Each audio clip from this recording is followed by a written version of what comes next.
18ನೇ ಲೋಕಸಭೆಯ ಅಧಿವೇಶನ ಇವತ್ತಿನಿಂದ ಆರಂಭವಾಗಿದ್ದು ಪ್ರಮಾಣ ವಚನವನ್ನ ಸಂಸದರುಗಳು ಸ್ವೀಕಾರ ಮಾಡಿದ್ದಾರೆ. ರಾಜ್ಯದ ಸಂಸದರಿಗೆ ಮತ್ತು ಕೇಂದ್ರದ ಸಂಸದರೆಲ್ಲರಿಗೂ ಕೂಡ ಮೋದಿ ಅವರು ಸ್ವಾಗತವನ್ನ ಕೋರಿದ್ದಾರೆ. ಜೊತೆಗೆ ರಾಜ್ಯದ ಸಂಸದರಿದ್ದಾರೆ ಇವರೆಲ್ಲರೂ ಕೂಡ ಕನ್ನಡದಲ್ಲಿಯೇ ಪ್ರಮಾಣ ವಚನವನ್ನ ಸ್ವೀಕಾರ ಮಾಡಿದ್ದು ವಿಶೇಷವಾಗಿ ಕಾಣಿಸಿತು. ಇನ್ನು ಅತ್ತ ಗಾಂಧಿ ಪ್ರತಿಮೆ ಬಳಿ ಕಾಂಗ್ರೆಸ್ ಪ್ರತಿಭಟನೆ ಮಾಡಿದೆ.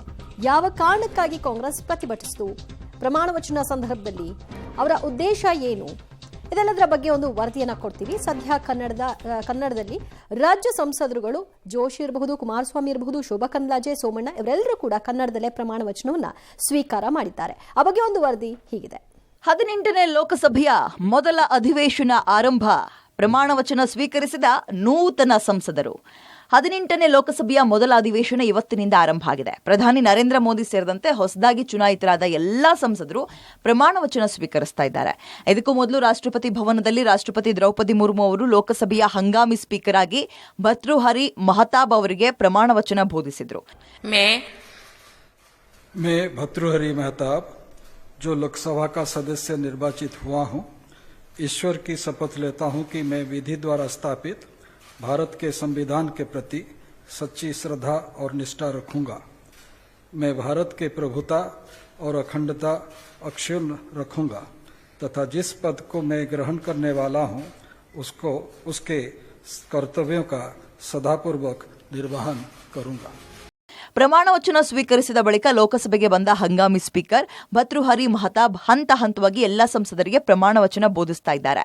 ಇವತ್ತು 280 ಸಂಸದರು ಪ್ರಮಾಣ ವಚನ ಸ್ವೀಕರಿಸಿದ್ದು, ನಾಳೆ 264 ಜನ ಹೊಸದಾಗಿ ಚುನಾಯಿತರಾದ ಸಂಸದರು ಪ್ರಮಾಣ ವಚನ ಸ್ವೀಕರಿಸುತ್ತಾರೆ. ಇವತ್ತು ಮೊದಲು ಪ್ರಧಾನಿ ನರೇಂದ್ರ ಮೋದಿ ಈಶ್ವರನ ಹೆಸರಲ್ಲಿ ಪ್ರಮಾಣ ವಚನ ಸ್ವೀಕರಿಸಿದರು. ಪ್ರೈಮ್ ಮಿನಿಸ್ಟರ್ ಶ್ರೀ ನರೇಂದ್ರ ಮೋದಿ,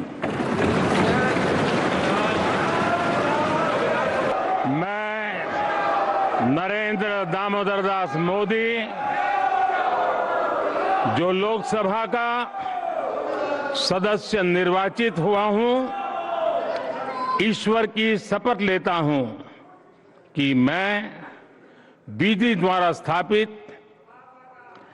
भारत के संविधान के प्रति सच्ची श्रद्धा और निष्ठा रखूंगा.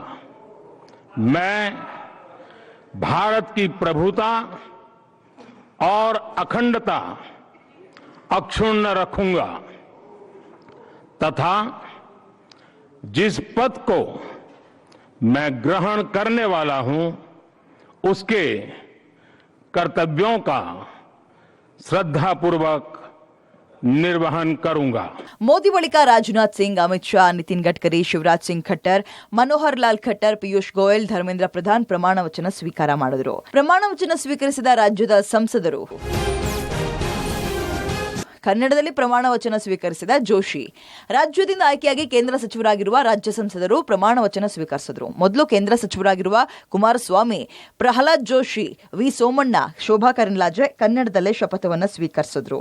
ಪ್ರಹ್ಲಾದ್ ವೆಂಕಟೇಶ್ ಜೋಶಿ ಎಂಬ ಹೆಸರಿನವನಾದ ನಾನು, ಹರದನಹಳ್ಳಿ ದೇವೇಗೌಡ ಕುಮಾರಸ್ವಾಮಿ ಎಂಬ ಹೆಸರಿನವನಾದ ನಾನು, ವಿ ಸೋಮಣ್ಣ ಎಂಬ ಹೆಸರಿನಾದ ನಾನು, ಶೋಭಾ ಕರಂದ್ಲಾಜೆ ಎಂಬ ಹೆಸರಿನವಳಾದ ನಾನು ಲೋಕಸಭೆಯ ಸದಸ್ಯನಾಗಿ ಚುನಾಯಿತನಾದವನಾಗಿ ಕಾನೂನು ಮೂಲಕ ಸ್ಥಾಪಿತವಾದ ಭಾರತದ ಸಂವಿಧಾನಕ್ಕೆ ಸತ್ಯ, ಶ್ರದ್ಧೆಯನ್ನು ಮತ್ತು ನಿಷ್ಠೆಯನ್ನು ಹೊಂದಿರುತ್ತೇನೆಂದು, ಭಾರತದ ಸಾರ್ವಭೌಮತ್ವವನ್ನು ಮತ್ತು ಅಖಂಡತೆಯನ್ನು ಎತ್ತಿ ಹಿಡಿಯುತ್ತೇನೆಂದು ಮತ್ತು ನಾನು ಈಗ ಕೈಗೊಳ್ಳಲಿರುವ ಕರ್ತವ್ಯವನ್ನು ಶ್ರದ್ಧಾಪೂರ್ವಕವಾಗಿ ನಿರ್ವಹಿಸುತ್ತೇನೆಂದು ದೇವರ ಹೆಸರಿನಲ್ಲಿ ಪ್ರಮಾಣ ಮಾಡುತ್ತೇನೆ. ಇನ್ನು ಲೋಕಸಭಾ ಅಧಿವೇಶನದ ಮೊದಲ ದಿನವೇ ಸಂವಿಧಾನ ಬಚಾವ್ ಹೆಸರಲ್ಲಿ ವಿರೋಧ ಪಕ್ಷಗಳು ಒಗ್ಗಟ್ಟಾಗಿದೆ. ಕಲಾಪ ಆರಂಭಕ್ಕೂ ಮುನ್ನ ಹೊರಗಡೆ ಸಂವಿಧಾನದ ಪ್ರತಿ ಹಿಡಿದು ಘೋಷಣೆ ಕೂಗಿದ್ರು. ಎಐಸಿಸಿ ಅಧ್ಯಕ್ಷ ಖರ್ಗೆ, ಸೋನಿಯಾ ಗಾಂಧಿ ಸೇರಿದಂತೆ ಎಲ್ಲಾ ವಿಪಕ್ಷ ನಾಯಕರು ಇದರಲ್ಲಿ ಭಾಗಿಯಾಗಿದ್ರು. ನಾಳೆಯೂ ಪ್ರಮಾಣ ವಚನ ಕಾರ್ಯಕ್ರಮ ಮುಂದುವರಿಯುತ್ತೆ. ಜೂನ್ 26ರಂದು ಲೋಕಸಭಾ ಸ್ಪೀಕರ್ ಹುದ್ದೆಗೆ ಚುನಾವಣೆ ನಡೆಯುತ್ತೆ. ಜೂನ್ 27ರಂದು ರಾಷ್ಟ್ರಪತಿಗಳು ಜಂಟಿ ಅಧಿವೇಶನವನ್ನು ಉದ್ದೇಶಿಸಿ ಮಾತನಾಡಲಿದ್ದು, ಬಳಿಕ ಇದರ ಮೇಲೆ ಚರ್ಚೆಯಾಗುತ್ತೆ. ಶಬೀರ್ ನಿಡ್ಗುಂದಿ, ಪಬ್ಲಿಕ್ ಟಿವಿ, ನವದೆಹಲಿ.